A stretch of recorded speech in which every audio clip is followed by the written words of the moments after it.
This is Reality Dispatch, written by Jim Minns.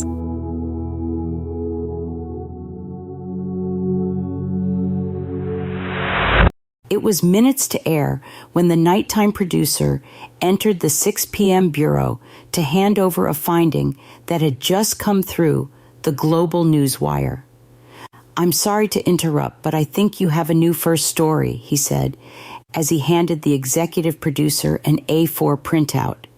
"What the fuck are you talking about? And what the fuck am I looking at?" was Mike's hostile response. Sandra was in makeup when the door burst open. "Look, I know you hate when I do this to you, but Keith from Nightline just got handed this down the wire," he said, as he held out the paper for her while her eyeshadow was applied by the artist.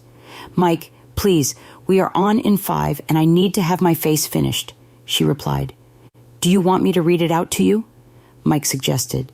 "No, I want you to leave and I'll see you on the floor," she demanded. Katie brushed the last touches of rouge to Sandra's cheeks before indicating freedom, with a nudge and a wink to the door. Sandra stood and removed the tissue paper from her collar. "I'll read it to you on the walk. I think you need to be briefed," Mike explained on the walk. Sandra took an indignant puff on her vape. Breaking news: NASA confirms from its Houston agency that the Earth will come in contact with a near-orbital object sometime in the next 48 to 72 hours.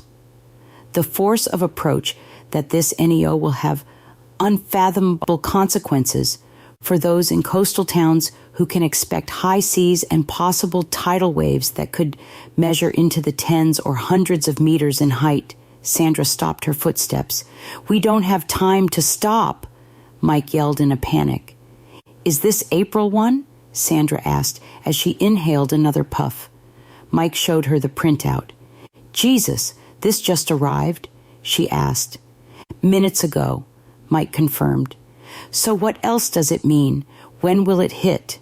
she asked. 3 minutes to air," cried Emily, the seasoned floor manager, whose voice boomed over multiple radios near the corridor. Sandra and Mike resumed their pace and sped up a notch. "That's the thing. There will be no impact. It says here the object will arrive into our orbit and just float around," he explained as he held the sheet closer to his line of sight. "Hang around?" Sandra asked in confusion. "Yeah, like a second moon. That's what they're calling it. Moon 2, he finished. "A second moon?" Sandra sat behind the news desk and squinted as the overhead lights ignited above. She adjusted her line of sight to face the front camera A with the pre-built auto cue. "Emily, is that news story primed into the queue?" she asked. 33 seconds, Emily yelled to the floor before addressing the reader. "Yes, Sandra, we are up to date on the breaking. Can I get a quick read, please? I want to see if there are any unfamiliar words in there," Sandra asked at 11 seconds to 6. "In 5, 4, 3, Emily declared to the crew. "Breaking news tonight. NASA confirms moments ago that Earth will have a celestial visitor. Another moon will arrive in our orbit and share the night sky with our old moon. What does it mean for humanity, our species, and our world? We'll have all the breaking news on this monumental story as it evolves."